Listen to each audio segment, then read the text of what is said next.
दोस्तों इसमें कोई दो राय नहीं है कि दुबई एक सोने से भरा हुआ देश है और वहाँ के लोग सोने का कितना जम के इस्तेमाल करते हैं ये मुझे आपको बताने की भी जरूरत नहीं है। आज की इस वीडियो का टॉपिक थोड़ा अलग ही है। वैसे सोने का वहाँ इतना ज्यादा डिमांड होने की वजह से वहाँ सोना बिकता भी बहुत ज्यादा है। यहाँ के लोग सोने को इतना नॉर्मली लेते हैं कि पहनने के अलावा ये उसे खाते भी हैं और इतना ही नहीं, ये सोने का इस्तेमाल टॉयलेट और वॉशरूम तक में करते हैं। अब वहाँ पर सोना इतना आम है जैसे हमारे देश में आम। अब आपकी जानकारी के लिए बता दूं कि जहां हमारे देश में मिठाइयों पर चांदी का वर्क लगता है ना, वहां दुबई के रईस सोने का इस्तेमाल करते हैं। पर इन सब बातों पे सवाल ये उठता है कि आखिर ये लोग इतना सोना लाते कहां से? इनके पास कोई खजाना तो नहीं है और ना ही कोई कुआं जिसमें से ये सोना निकालते जा रहे हैं और इस्तेमाल किए जा रहे हैं। तो आखिर क्या है माजरा? हेलो गाइस, मैं हूं कौशिक और चलिए जानते हैं आज के इस वीडियो में। दोस्तों सबसे पहले आपको ये बता दूं कि पूरी दुनिया के सोना का 30% मार्केट सिर्फ और सिर्फ दुबई के पास है और ये हर साल कई टन सोना दूसरे देश में भी एक्सपोर्ट करता है, जिसका सबसे बड़ा इंपोर्टर है हमारा देश भारत। इंडिया में 10 ग्राम सोने की कीमत अप्रोक्सीमेटली 61,490 रुपए होती है। वहीं दुबई में 10 ग्राम सोने की कीमत सिर्फ 53,100 रुपए है। तो अब आप ही बताओ कि कौन सा ऐसा बिजनेसमैन है जो ये नहीं चाहेगा कि वो दुबई से सस्ते में सोना खरीद के उसको इंडिया में ज्यादा प्रॉफिट में बेचे और इसी प्रॉफिट के चक्कर में सोना स्मगल करके भारत में लाया जाता है। दोस्तों हमने अब तक ये तो जान लिया कि दुबई सोना कहाँ भेजता है या खुद क्या करता है, लेकिन अब आइए जरा ये देखते हैं कि आखिर दुबई इतना सारा सोना लाता कहां से है। क्योंकि दुबई के पास खुद की तो कोई भी माइंस नहीं है जहां वो सोने का प्रोडक्शन करके दूसरे देशों को बेचे, तो फिर आखिर इतना सारा सोना वो लाता कहां से है? दोस्तों दुबई भले ही गोल्ड का ना के बराबर उत्पादन करता हो, पर वहाँ सोने का कारोबार बहुत बड़ा है। यहाँ 4,000 से भी ज्यादा दुकानें मौजूद है जहाँ हर दिन हजारों टन सोने का कारोबार होता रहता है और ये सारा सोना दुबई उठाता है साउथ अफ्रीका से। जी हाँ दोस्तों, साउथ अफ्रीका में सोने की कई माइंस मौजूद हैं और इसको और गहरे से जानने के लिए हमें वक्त को मोड़ के आना होगा साल 1886 में। दोस्तों अफ्रीका साल 1886 से सोने के उत्पादन के लिए पूरे दुनिया में जाना जाता है और अफ्रीका का लगभग ज्यादातर सोना जोहान्सबर्ग शहर में ही पाया जाता था। एक समय में दुनिया के कुल गोल्ड प्रोडक्शन में से 30% सिर्फ अफ्रीका से ही आता था और हाल ही में अकेले घाना से साल 2021 में 130 मीट्रिक टन सोने का उत्पादन किया गया था। पर अफसोस की बात यह है कि अफ्रीका के पास सोने की प्रोसेसिंग के लिए और सोने की रिफाइनिंग के लिए कोई प्लांट या टेक्नोलॉजी मौजूद नहीं है। अफ्रीका बहुत ही गरीब देश है और आपने वो कहावत सुनी है ना, गरीब के हाथ में सोने का कटोरा भी दे दो तो भी वो कुछ कर नहीं सकता। तो बस कुछ यही हाल है अफ्रीका का और इसी चीज का फायदा उठाता है दुबई।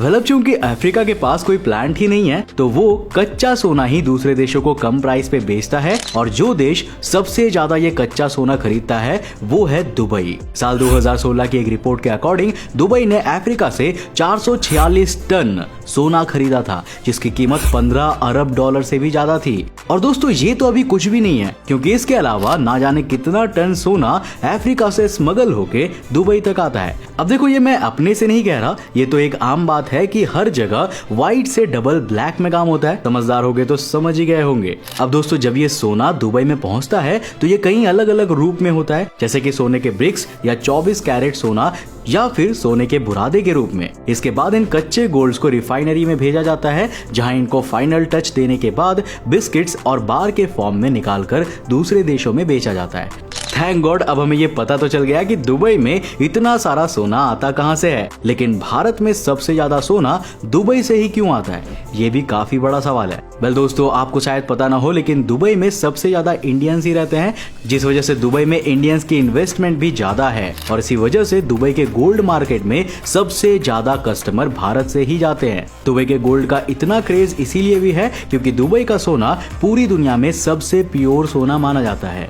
यहाँ पर हर दुकानदार को अपने सोने के प्योरिटी का मार्क भी लगाना जरूरी होता है ताकि कस्टमर को इस बात का पता चल सके कि ये सोना बिल्कुल प्योर है। और इसीलिए दुनिया के ज्यादातर देश दुबई का गोल्ड बहुत पसंद करते हैं और बेफिक्र होकर खरीदते भी हैं, क्योंकि उनको मालूम है कि दुबई के रूल इतने ज्यादा स्ट्रिक्ट है कि अगर दुबई के सोने में जहां दुबई की सील लग गई है ना या उसका ब्रांड नेम लग गया है तो वो उसके लिए किसी भी हद तक चला जाएगा अगर गलती से भी उसमें किसी और चीज की मिलावट पाई गई तो। और जिसने भी ये किया होगा उसके ऊपर कितनी खतरनाक कार्रवाई होगी ये तो आप खुद ही समझ सकते हैं। अब लोग दुबई से सोना इसीलिए नहीं खरीदते कि वहाँ सोना सस्ता है। हाँ ये भी एक वजह हो सकती है, पर जो असल रीजन है वहां से ज्यादा सोना खरीदने का वो है वहां की प्योरिटी। अब आप ही बताइए, जिन लोगों का सोना, उठना, खाना पीना, नहाना धोना सोने की चीजों से ही होती है, वहां प्योरिटी तो मिलेगी ही मिलेगी। अब दोस्तों आपको ये भी बता दें कि हर बार ये सोना लीगल तरीके से इंडिया नहीं आता, और सिर्फ इंडिया ही नहीं बल्कि इसके अलावा कोई और भी कंट्री क्यों ना हो, हर बार उन देशों में लीगल तरीके से ये गोल्ड नहीं जाते। क्योंकि देखो, एक तो दुबई से आते वक्त कस्टम ड्यूटी देने के बाद भी एक इंसान सिर्फ 1 किलो सोना ही लेके जा सकता है। कस्टम ड्यूटी यूएस टैक्स को कहते हैं, जो गुड्स के इंपोर्ट और एक्सपोर्ट पर लगाया जाता है। और जब इस तरीके से भी लोग भरपूर सोना एक देश से दूसरे देश नहीं ले जा पाते, तो वहाँ ये करते हैं अपनी उंगली को टेढ़ी, यानी कि स्मगलिंग, ताकि ये लोग ज्यादा से ज्यादा क्वांटिटी में सोना एक देश से दूसरे देश ले जा सके। और ये इतना आसान भी नहीं होता, और यही वजह है कि दुबई से सोना भारत आते आते महंगा भी हो जाता है। नाउ आई होप कि आपको ये वीडियो काफी इंटरेस्टिंग लगी होगी। अगर लगी तो इस वीडियो को लाइक कर देना, साथ ही साथ अगर आप इस पेज पर नए हो तो इस पेज को फॉलो कर लेना। मैं मिलता हूं आपको नेक्स्ट एपिसोड के साथ, तब तक के लिए बाय, जय हिंद।